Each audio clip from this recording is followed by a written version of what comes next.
Good morning, सुप्रभात। स्वागत है आप सभी का संदीप सर के यूट्यूब चैनल में। हमसे जुड़े सभी मित्रों का, विद्यार्थियों का, दोस्तों का मैं अपने चैनल पर स्वागत करता हूं। और जो विद्यार्थी हमसे पहली बार जुड़े हुए हैं वह संदीप गौर सर को यूट्यूब चैनल पर सब्सक्राइब कर लीजिएगा, जिससे आगामी भविष्य में आने वाले हर एक वीडियो का नोटिफिकेशन दोस्तों आप तक आसानी से पहुंच सके। दोस्तों आज हम 9 और 10 जुलाई 2021 के सबसे महत्वपूर्ण मध्य प्रदेश से डेली करंट अफेयर आपके समक्ष साझा करने वाले हैं। साथ ही दोस्तों आप जानते हैं कि YouTube पर मध्य प्रदेश से डेली करंट अफेयर के सर्वाधिक प्रश्न देने वाला एकमात्र चैनल हमारा है, इसलिए आज अंत तक हमारे साथ बने रहेगा। आज भी हम दोस्तों मध्य प्रदेश से डेली करंट अफेयर के लल्लन टॉप क्वेश्चन आपके समक्ष साझा करने वाले हैं। चलिए अब आज की कक्षा प्रारंभ करने से पहले जान लेते हैं आज का मोटिवेशनल कोट्स जो आपको ऊर्जावान बनाएगा, चेहरे पर मुस्कान लाएगा, आपको आपकी मंजिल के प्रति दोगुनी रफ्तार से आगे बढ़ाएगा।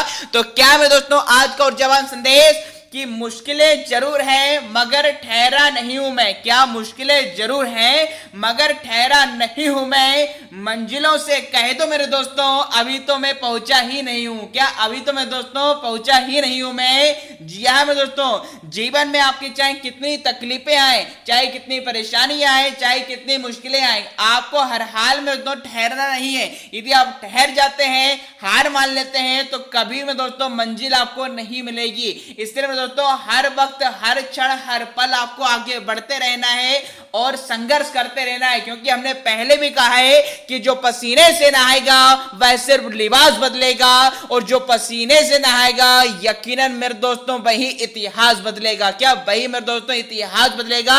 यदि आपकी रगों में भी खून नहीं जुनून दौड़ता है तो जुड़िए हमारे साथ में दोस्तों। मैं संदीप गौर आप सभी का स्वागत करता हूं और इस कक्षा को प्रारंभ करता हूं। आज का पहला क्वेश्चन दोस्तों ये रहा आपके डिस्प्ले स्क्रीन पर, काफी महत्वपूर्ण है कि हाल ही में किस शहर के साजिद लोधी को भारतीय जूनियर टेनिस टीम का मैं दोस्तों गैर खिलाड़ी कप्तान बनाया गया है। जी हां दोस्तों, तो साजिद लोधी की पिक्चर भी आपको डिस्प्ले स्क्रीन पर दिखाई दे रही है। आपको फटाफट से बताना है दोस्तों हाल ही में किस शहर के साजिद लोधी को भारतीय जूनियर टेनिस टीम का गैर खिलाड़ी कप्तान बनाया गया है। 4 विकल्प आपके समक्ष हैं, जबलपुर, भोपाल, इंदौर या ग्वालियर। चलिए दोस्तों जान लेते हैं राइट आंसर कि भाई साजिद लोधी का संबंध किस शहर से है। तो जिन विद्यार्थियों ने चयन किया दोस्तों विकल्प क्रमांक 3 का इंदौर। जी हाँ दोस्तों, साजिद लोधी को हाल ही में जो कप्तान बनाए गए हैं इनका संबंध दोस्तों इंदौर शहर से। अब देखिए इससे संबंधित सारे इंफॉर्मेशन क्या है वह देख लेते हैं कि इंदौर के कोच साजिद लोधी को चेक गणराज्य में आयोजित ITF विश्व जूनियर टेनिस फाइनल 2021 के लिए भारतीय टीम का गैर खिलाड़ी कप्तान में दोस्तों नियुक्त किया गया है। यह टूर्नामेंट चेक गणराज्य के प्रोस्टेजोव शहर में आगामी 2 से 7 अगस्त तक में दोस्तों क्या है खेला जाएगा। अखिल भारतीय टेनिस संघ की जूनियर चयन समिति ने टीम में रेतिन प्रणव, RS क्रस, अजय त्यागी और तेजस आहूजा को दोस्तों शामिल किया है। मानस धामने रिजर्व खिलाड़ी होंगे।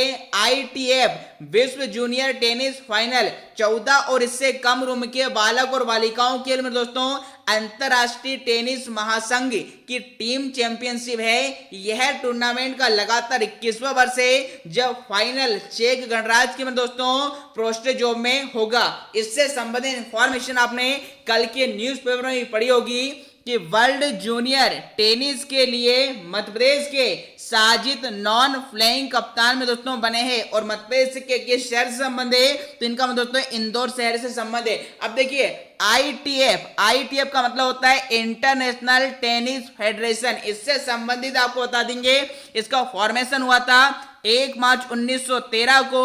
वहीं पर बात करें हेडक्वार्टर कहां पर है तो भैया UK लंदन में है। मेंबरशिप 211 इसमें नेशनल एसोसिएशन है और यहां पर वर्तमान में इसकी जो प्रेसिडेंट है मेरे दोस्तों वो डेविड हेजड्री है। क्या मतलब डेविड हेजड्री इसकी वर्तमान में क्या आपके प्रेसिडेंट है। तो ये थी इस क्वेश्चन से जुड़ी महत्वपूर्ण इंफॉर्मेशन। चलते हैं आज के अगले क्वेश्चन की ओर और नए क्वेश्चन आपके डिस्प्ले स्क्रीन पर कि हाल ही में खेल मंत्री श्रीमती यशोधरा राजे सिंधिया तथा नगरीय विकास मंत्री श्री भूपेंद्र सिंह ने किस जिले के बामोरा में मेरे दोस्तों स्पोर्ट्स कॉम्प्लेक्स का वर्चुअल माध्यम से भूमि पूजन किया है, जिसकी पिक्चर डिस्प्ले स्क्रीन पर आपको खेल मंत्री यशोधरा सिंधिया की दिखाई दे रही है और नगरीय विकास मंत्री दोस्तों यहाँ पर वर्चुअली माध्यम से दोस्तों इस स्पोर्ट्स कॉम्प्लेक्स का वर्चुअल भूमि पूजन कर रहे हैं। आपको बताना है किस जिले के बामोरा में दोस्तों इस स्पोर्ट्स कॉम्प्लेक्स का वर्चुअल भूमि पूजन किया गया है। 4 विकल्प हैं, देवास, उज्जैन, सागर या मंदसौर। चलिए जान लेते राइट आंसर। तो जिन विद्यार्थियों ने चयन किया विकल्प क्रमांक 3 का सागर, जी हम दोस्तों बामोरा किसके अंतर्गत आता है, तो ये सागर जिले के अंतर्गत आता है और यहीं पर खेल मंत्री और नगरीय विकास मंत्री के द्वारा इस स्पोर्ट्स कॉम्प्लेक्स का हाल ही में मेरे दोस्तों वर्चुअल भूमि पूजन किया गया है। इससे संबंधित महत्वपूर्ण इंफॉर्मेशन क्या है वह देख लेते हैं कि खेल एवं युवा कल्याण मंत्री यशोधरा राजे सिंधिया तथा नगरीय विकास एवं आवासीय मंत्री श्री भूपेंद्र सिंह ने सागर जिले के बामोरा में मेरे दोस्तों निर्माण किए जाने वाले स्पोर्ट्स कॉम्प्लेक्स का वर्चुअल माध्यम से भूमि पूजन किया। लगभग 5.630 हेक्टेयर भूमि पर 5 करोड़ 90 लाख की लागत से निर्मित होने वाले स्पोर्ट्स कॉम्प्लेक्स को Madhya Pradesh police housing and infrastructure development corporation limited द्वारा तैयार किया जाएगा।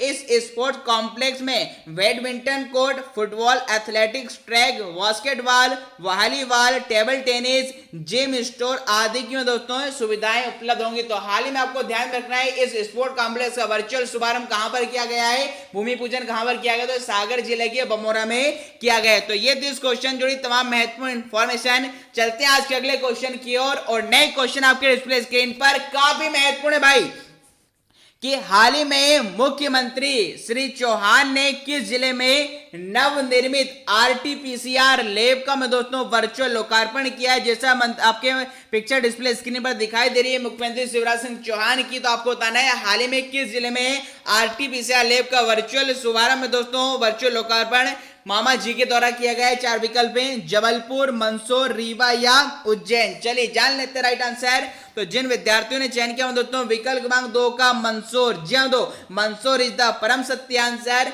अब इससे संबंधित महत्वपूर्ण इंफॉर्मेशन क्या है आइए वह देख लेते हैं कि मुख्यमंत्री श्री चौहान ने मंदसौर में नवनिर्मित आरटीपीसीआर लैब का निवास से वर्चुअल लोकार्पण कर रहे थे। वित्त तथा वाणिज्यिक कर मंत्री श्री जगदीश देवड़ा और विधायक गरोड भानपुरा श्री देवीलाल धाकड़ ने भी कार्यक्रम में मुख्यमंत्री निवास से सहभागिता किए। कार्यक्रम में मंदसौर से विधायक मंदसौर श्री यशपाल सिंह सिसोदिया भी उपस्थित थे।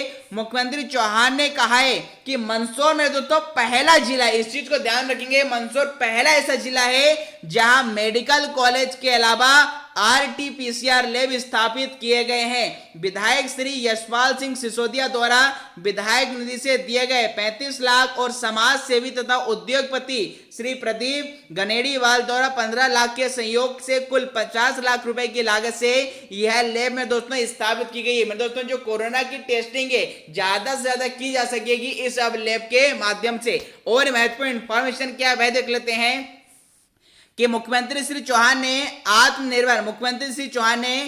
आत्मनिर्भर मध्य प्रदेश के तहत एक जिला एक उत्पाद के आधार पर मंदसौर में होने वाले लहसुन की ब्रांडिंग के लिए निर्मित गार्लिक मंदसौर, क्या नाम है दोस्तों, गार्लिक मंदसौर फिल्म का क्या किया है, विमोचन किया है। मुख्यमंत्री श्री चौहान ने जिले में पुरातत्व तथा पर्यटन स्थलों के प्रचार प्रसार के लिए निर्मित मंदसौर गीत और मंदसौर दर्शन लघु फिल्मों का भी दोस्तों विमोचन किया है। और इससे संबंधित इंफॉर्मेशन आपने कल के न्यूज़पेपर में पढ़ी होगी। यहां पर आपको देख पा रहे हैं कि भाई Mandsaur gets its on RTPCR lab, sample testing depends on other end. और हिंदी में आप देख पा रहे हैं दोस्तों यहां पर कि सीएम ने मंदसौर में नवनिर्मित आरटीपीसीआर लैब का क्या किया, वर्चुअल लोकार्पण किया है और गार्लिक मंदसौर फिल्म का क्या किया मैं दोस्तों, विमोचन किया है। चलिए चलते हैं अगले क्वेश्चन की ओर और नए क्वेश्चन आपके डिस्प्ले स्क्रीन पर। हाल ही में किसने 3 पुस्तकों गोंड पेंटिंग, मध्य प्रदेश की औषधीय वनस्पतियां और जनजातीय वाद्य का मैं दोस्तों विमोचन किया है? तो फटाफट बताएंगे हाल ही में किसने गोंड पेंटिंग, मध्य प्रदेश की औषधीय वनस्पतियां और जनजातीय वाद्य का विमोचन किया है? 4 विकल्प आपके समक्ष हैं, प्रेम सिंह पटेल, शिवराज सिंह चौहान, आनंदीबेन पटेल या मंगू भाई पटेल? चलिए जान लेते राइट आंसर। तो जिन विद्यार्थियों ने चयन किया दोस्तों मंगू भाई पटेल, जी हाँ दोस्तों, हाल ही में ये राज्यपाल बने में दोस्तों इन्हीं तीनों पुस्तकों का विमोचन किया है। इससे संबंधित इंफॉर्मेशन देख लेते हैं कि राज्यपाल श्री पटेल ने पदभार ग्रहण करने के बाद सबसे पहले जनजातीय अनुसंधान और विकास संस्था पहुंचे और प्रदेश में जनजातीय उत्थान के प्रयासों, विकास और अनुसंधान के कार्यों की जानकारी प्राप्त की। इस अवसर पर राज्यपाल ने 3 पुस्तकों गौंड पेंटिंग, मध्यप्रदेश की औषधि वनस्पतियां और जनजातीय वाद का दोस्तों विमोचन किया है। इससे संबंधित इंफॉर्मेशन आपने न्यूज़पेपर में ही पढ़ी होगी कि भाई ये वन बंधु योजना पूरे देश का आदर्श मॉडल होगा, राज्यपाल ने कहा है। और यहां पर इन तीनों पुस्तकों का विमोचन इनके द्वारा किया गया है। चलिए चलते हैं अगले क्वेश्चन की ओर और नए क्वेश्चन आपके डिस्प्ले स्क्रीन पर। हाल ही में किस विभाग द्वारा कक्षा 1 से 8वीं तक पढ़ाने वाले शिक्षकों के ज्ञान और कौशल को समृद्ध करने की दोस्तों घर सीखने का संसाधन, क्या घर सीखने का संसाधन प्रशिक्षण श्रृंखला शुरू की गई है? 4 विकल्प है, स्कूल शिक्षा विभाग, उच्च शिक्षा विभाग, उपरोक्त दोनों या जनसंपर्क विभाग। तो फटाफट से दोस्तों बताएंगे कि किस विभाग या डिपार्टमेंट के द्वारा घर सीखने का संसाधन प्रशिक्षण श्रृंखला हाल ही में शुरू की गई है। चलिए जान लेते राइट आंसर। तो जिन विद्यार्थियों ने चयन किया दोस्तों विकल्प क्रमांक 1 का स्कूल शिक्षा विभाग, जी दोस्तों, स्कूल शिक्षा विभाग के द्वारा इस सीरीज को प्रारंभ किया गया है। इससे संबंधित महत्वपूर्ण इंफॉर्मेशन क्या है कि स्कूल शिक्षा विभाग द्वारा कक्षा 1 से 8वीं तक पढ़ाने वाले शिक्षकों को ज्ञान और कौशल को समृद्ध करने के लिए घर सीखने का संस्थान प्रशिक्षण श्रृंखला शुरू की जा रही है। इस कोर्स श्रृंखला के माध्यम से शिक्षकों को घर पर ही किए जाने योग्य विभिन्न विषयों पर प्रोजेक्ट आधारित गतिविधियों से अवगत किया जाएगा। संचालक राज्य शिक्षा केंद्र श्री धनराजू एस ने बताया कि प्रशिक्षण कार्यक्रम के उद्देश्यों एवं कक्षाओं को राज्य के सभी शिक्षकों के साझा करने के लिए 9 जुलाई 2021 को सुबह 11 बजे राज्य स्तरीय शैक्षिक संवाद यूट्यूब के माध्यम से दोस्तों क्या आयोजित किया जाएगा, मतलब कल आयोजित किया जा चुका है। चलिए तो ये थी इस क्वेश्चन से जुड़ी महत्वपूर्ण इंफॉर्मेशन। चलते हैं अगले क्वेश्चन की ओर और नए क्वेश्चन आपके डिस्प्ले स्क्रीन पर काफी महत्वपूर्ण है। हाल ही में मध्य प्रदेश से राज्यसभा सांसद ज्योतिरादित्य सिंधिया, जिनकी पिक्चर डिस्प्ले स्क्रीन पर है, को केंद्रीय कैबिनेट में दोस्तों कौन सा विभाग मिला है? तो हाल ही में आपने देखा होगा कि ज्योतिरादित्य सिंधिया को मोदी जी के कैबिनेट विस्तार में स्थान दिया गया है। अब आपको बताना में दोस्तों इन्हें कौन सा मंत्रालय मिला है। 4 विकल्प हैं, खाद्य प्रसंस्करण मंत्रालय, सहकारिता मंत्रालय, नागरिक उड्डयन मंत्रालय या ग्रामीण विकास मंत्रालय। चलिए जान लेते राइट आंसर। तो जिन विद्यार्थियों ने चयन किया विकल्प क्रमांक 3 का नागरिक उड्डयन मंत्रालय, जी हाँ दोस्तों, ज्योतिरादित्य सिंधिया को हाल ही में नागरिक उड्डयन मंत्रालय सौंपा गया है। इससे संबंधित महत्वपूर्ण इंफॉर्मेशन क्या है कि कैबिनेट विस्तार में ज्योतिरादित्य सिंधिया को नागरिक उड्डयन मंत्रालय, जिसे सिविल एविएशन मिनिस्ट्री कहा जाता है, की जिम्मेदारी दी गई। दिलचस्प बात देखिए यह है कि मंत्रालय की जिम्मेदारी कवि ज्योतिरादित्य सिंधिया के पिता माधवराव सिंधिया के पास भी थी। अब उन्हीं के बेटे ज्योतिरादित्य सिंधिया को एक बार पुणे में दोस्तों यह विभाग सौंपा गया है। अब देखिए सिविल एविएशन मिनिस्ट्री या नागरिक उड्डयन मंत्रालय क्या होता है वो आपको बता देता हूं। देखिए सेना द्वारा संचालित उड़ानों को छोड़कर सभी प्रकार की जो उड़ानें होती हैं वो नागरिक उड्डयन मतलब सिविल एविएशन के अंतर्गत ही आती है। इसमें जो कार्य व्यवहार में आते हैं ये वे हैं यात्रियों का व्यावसायिक यातायात, माल और डाक, व्यापार या शौक के लिए निजी हैसियत से की उड़ानें तथा सरकारी उद्देश्यों की पूर्ति के लिए किया गया इसका उपयोग। तो ये सारी इंफॉर्मेशन नागरिक उड्डयन मंत्रालय के संदर्भ में हमने आपको बताई है और इन सभी पर जो कंट्रोल करते हैं वो नागरिक उड्डयन मंत्रालय करता है। सिर्फ किसको छोड़कर? तो जो सेना द्वारा उड़ानें संचालित की जाती हैं उन्हें छोड़कर। चलिए साथ ही साथ आपने देखा होगा कि भाई मध्य प्रदेश से एक मंत्री और कैबिनेट में शामिल हुए जिनका नाम है क्या है, वीरेंद्र खटीक, जिनकी पिक्चर डिस्प्ले स्क्रीन पर है। इन्हें कौन सा मंत्रालय दिया गया है? तो इन्हें सामाजिक न्याय एवं अधिकारिता मंत्रालय का प्रभार सौंपा गया है। और ये बुंदेलखंड के बड़े नेता वीरेंद्र खटीक सागर टीकमगढ़ में दोस्तों 7 बार के क्या है सांसद है। तो कुल मिलाकर आपको ध्यान में रखना है कि मध्य प्रदेश से 2 मंत्री कैबिनेट में शामिल हुए हैं, ज्योतिरादित्य सिंधिया को नागरिक उड्डयन मंत्रालय और वीरेंद्र खटीक को दोस्तों सामाजिक न्याय एवं अधिकारिता मंत्रालय सौंपा गया है। चलिए तो यह इस क्वेश्चन जुड़ी तमाम महत्वपूर्ण इंफॉर्मेशन। चलते हैं हमारे अगले क्वेश्चन की ओर और नए क्वेश्चन आपके डिस्प्ले स्क्रीन पर। हाल ही में मंगू भाई पटेल ने मध्य प्रदेश के कौन से राज्यपाल के रूप में शपथ लिए? देखिए देखो, ये क्वेश्चन मैं आपके समक्ष फिर से साझा इसलिए कर रहा हूं क्योंकि कई विद्यार्थियों के मेरे पास मैसेज आए थे, कई विद्यार्थियों के इसमें कंफ्यूजन है कि सर कहीं पर हमने 19वां देखा है, कहीं पर हमने 23वां देखा है, कहीं पर हमने 30वां देखा है। इसलिए उसी संशय को खत्म करने के लिए यह क्वेश्चन आपके समक्ष में लेकर आया हूं। तो हाल ही में आपने देखा होगा कि मध्य प्रदेश के जो राज्यपाल है मंगू भाई पटेल ने मध्य प्रदेश के राज्यपाल के रूप में दोस्तों अपने पद की शपथ एवं गोपनीयता की शपथ ले ली है। और यह शपथ में दोस्तों इन्हें मध्य प्रदेश के जो जस्टिस हैं आपके न्यायाधीश आपके मोहम्मद रफीक के द्वारा दिलाई गई। आपको बताना है कौन से राज्यपाल के रूप में इन्होंने शपथ ली है, 19वें, 20वें, 23वें या 30वें? चलिए जान लेते राइट आंसर। तो जिन विद्यार्थियों ने चयन किया विकल्प क्रमांक 4 का 30वें, जी this is the right answer. अब देखिए 23वां भी सही है, किंतु किस प्रकार से एग्जाम में पूछा जाएगा तो आपको बताना है। भाई मैं आपको जानकारी दे रहा हूं कि देखिए मध्य प्रदेश राजभवन की आधिकारिक वेबसाइट के मुताबिक, मतलब मैं आपको जो इंफॉर्मेशन दे रहा हूं वो राजभवन की गवर्नमेंट की साइट है, उसके मुताबिक बताया जा रहा है कि मंगू भाई छगन भाई पटेल मध्य प्रदेश के मैं दोस्तों 30वें राज्यपाल हैं। किंतु देखिए लेकिन व्यक्ति के लिहाज से वे इस पद की शपथ लेने वाले 23वें व्यक्ति हैं, क्योंकि होता क्या है दोस्तों, जब एक ही व्यक्ति एक ही पर्सन एक से अधिक बार राज्यपाल बन जाता है तो उस कंडीशन में संख्या बढ़ जाती है, किंतु व्यक्ति तो एक ही रहता है, इसलिए व्यक्ति के लिहाज से 23वें व्यक्ति कहलाएंगे। और सीक्वेंस से देखेंगे तो आपको 30वां करना है, किंतु एग्जाम में सिंपल पूछा जाए तो आपको एग्जाम में 30वां लगा के आना है, और व्यक्ति के लिहाज से पूछा जाएगा तभी आपको 23वां लगाना है। देखिए उनसे पहले आनंदीबेन पटेल 2 बार, ओम प्रकाश कोहली 1 बार अतिरिक्त प्रभार और हाईकोर्ट के चीफ जस्टिस 5 बार एक्टिंग राज्यपाल रहे हैं। और यहां पर मंगू भाई पटेल ने किसका स्थान लिया है? तो इन्होंने में दोस्तों आनंदीबेन पटेल का स्थान लिया है। तो ये चीज आपको इससे के संदर्भ में ध्यान में रखना है। चलिए तो चलिए दोस्तों नेक्स्ट क्वेश्चन आपके डिस्प्ले स्क्रीन पर आ चुका है, काफी महत्वपूर्ण है कि हाल ही में मुख्यमंत्री शिवराज सिंह चौहान ने किस शहर में आपदा प्रबंधन हेतु राज्य स्तरीय सिचुएशन रूम का मैं दोस्तों लोकार्पण किया है, जिसकी पिक्चर डिस्प्ले स्क्रीन पर आपको दिखाई दे रही है। तो फटाफट दोस्तों बताएंगे हाल ही में मुख्यमंत्री शिवराज सिंह चौहान ने मध्य प्रदेश के किस शहर में आपदा प्रबंधन हेतु में दोस्तों एक राज्य स्तरीय सिचुएशन कंट्रोलर रूम का लोकार्पण किया है? 4 विकल्प आपके समक्ष हैं, उज्जैन, देवास, इंदौर या भोपाल। चलिए जान लेते राइट आंसर। तो जिन विद्यार्थियों ने चयन किया दोस्तों विकल्प क्रमांक 4 का राजधानी भोपाल। जी हाँ दोस्तों, हाल ही में इस राज्य स्तरीय सिचुएशन रूम का लोकार्पण कहां पर किया गया है? तो राजधानी भोपाल में किया गया है। विकल्प क्रमांक 4 का चयन जिन विद्यार्थियों ने किया है वेरी गुड मेरे दोस्तों, this is the right answer. अब देखिए इससे संबंधित इंफॉर्मेशन स्लाइड के माध्यम से दिखा रहा हूं कि मुख्यमंत्री शिवराज सिंह चौहान ने क्या किया है, आपदा प्रबंधन हेतु स्थापित राज्य स्तरीय सिचुएशन रूम का मैं दोस्तों लोकार्पण कब किया है? तो ये 9 जुलाई को किया है।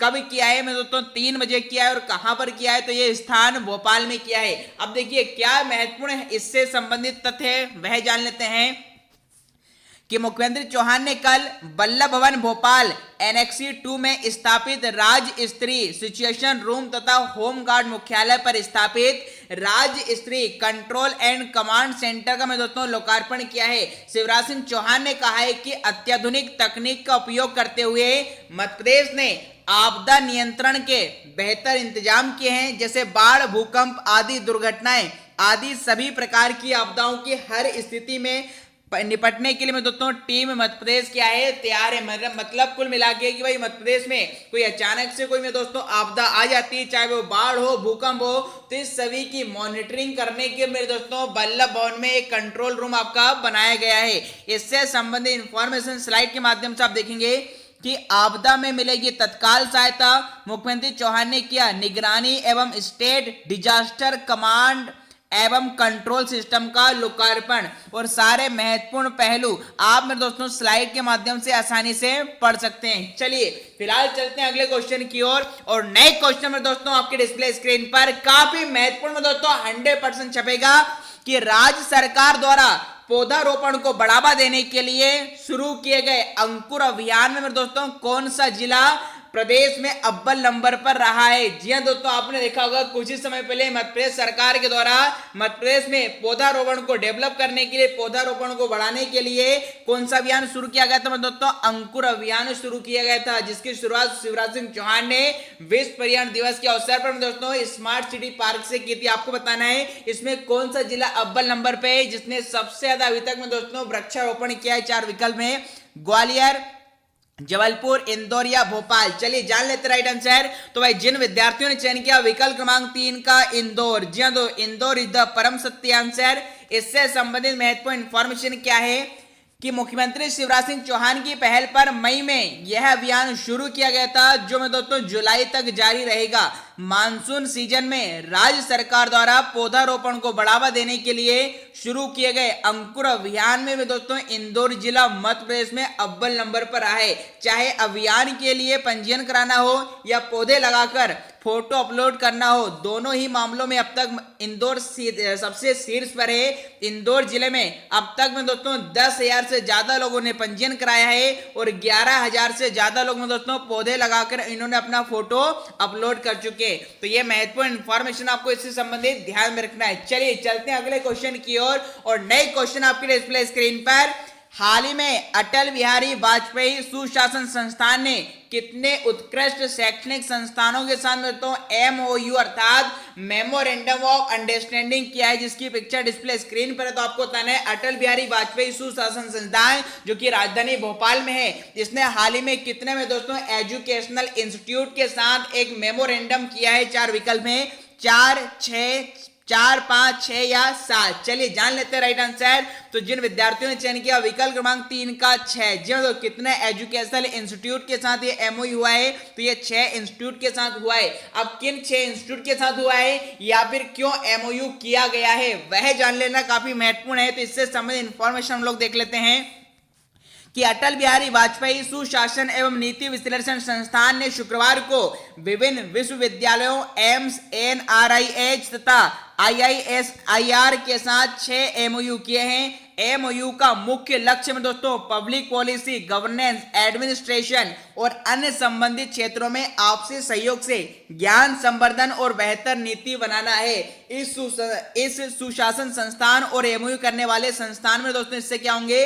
लाभान्वित होंगे। देखिए सुशासन संस्थान के उपाध्यक्ष प्रोफेसर सचिन चतुर्वेदी की उपस्थिति में संस्थान की CEO श्रीमती GV रश्मि ने बरकतुल्लाह विश्वविद्यालय भोपाल, माखन लाल चतुर्वेदी राष्ट्रीय पत्रकारिता एवं संचार विश्वविद्यालय, राजीव गांधी प्रौद्योगिकी विश्वविद्यालय, एम्स भोपाल, इसी के साथ NIREH भोपाल और IISER भोपाल के साथ दोस्तों MOU साइन किया है। और इससे महत्वपूर्ण इंफॉर्मेशन देखिए MOU के माध्यम से संस्थाओं के सहयोग से पब्लिक पॉलिसी, गवर्नेंस और एडमिनिस्ट्रेशन के संबंध में lectures, seminars, workshop, panel discussion, webinar और ट्रेनिंग प्रोग्राम में दोस्तों आयोजित किए जा सकेंगे। साथ ही टीचिंग, रिसर्च और अन्य क्षेत्रों में भी एक दूसरे की विशेषज्ञता का लाभ मिलेगा। मानव संसाधन का बेहतर उपयोग सुनिश्चित होगा। तो इन सभी के लिए दोस्तों अटल बिहारी वाजपेयी संस्थान ने भोपाल के 6 एजुकेशनल इंस्टीट्यूट के साथ में दोस्तों क्या किया है? एक मेमोरेंडम किया है। चलिए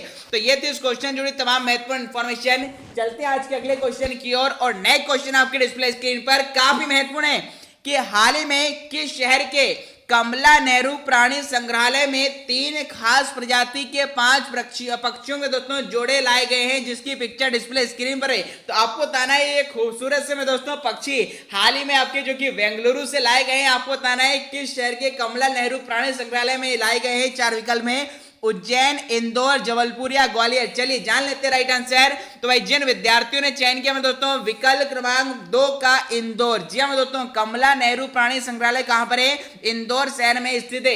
देखिए ऐसे क्वेश्चन में दोस्तों यूट्यूब पर सबसे पहले हमारे चैनल आपके समक्ष लेकर आता है। हालांकि वो बात अलग है, कुछ चैनलों के द्वारा हमने पाया है कि वे हमारे क्वेश्चन दोस्तों कॉपी कर डालते हैं, जो कि गलत बात। यदि उन्हें आगे बढ़ना है, अपना चैनल प्रमोट करना है, तो मेरी एडवाइस उन लोगों के लिए कि आप खुद के क्वेश्चन लाइए। हमारे क्वेश्चन दोस्तों चोरी करने से आपको किसी प्रकार कोई लाभ नहीं होने वाला है। चलिए हालांकि नाम नहीं लूंगा मैं यहाँ पर, किंतु यहाँ पर जो भी मुझे सुन रहे हैं, जो चैनल के द्वारा काम किया जा रहा है, वह मैं दोस्तों ये काम तुरंत बंद कर दें। चलिए फिलहाल हम चलते हैं इस क्वेश्चन से जुड़ी महत्वपूर्ण इंफॉर्मेशन की ओर। कि बेंगलुरु से शुक्रवार को कमला नेहरू प्राणी संग्रहालय में 3 खास प्रजाति के 5 पक्षियों के जोड़े लाए गए। इसमें एक ग्रीन विंग मकाऊ के अलावा ब्लू गोल्ड मकाऊ और साउथ अफ्रीकन ग्रे पैरेट्स का जोड़ा है। इन्हें 3 दिन क्वारंटाइन रखने के बाद पक्षी विहार में दर्शकों को निहारने के लिए दोस्तों क्या है, छोड़ा जाएगा। प्राणी संग्रहालय में पक्षियों के लिए पक्षी घर बनाया गया है। इसमें पहले से ब्लू गोल्ड मकाऊ का जोड़ा है। यहाँ दर्शक अपने आसपास 30 से ज्यादा प्रजाति के 400 रंग बिरंगे पक्षियों को देख सकते हैं। 1.5 करोड़ की लागत से बने इस पक्षी घर में दोस्तों silver pheasant, gold pheasant, Alexander parakeet, love bird और विदेशी प्रजाति के तोते जैसे कई पक्षी शामिल हैं। तो ये थी इस क्वेश्चन जुड़ी तमाम महत्वपूर्ण इंफॉर्मेशन।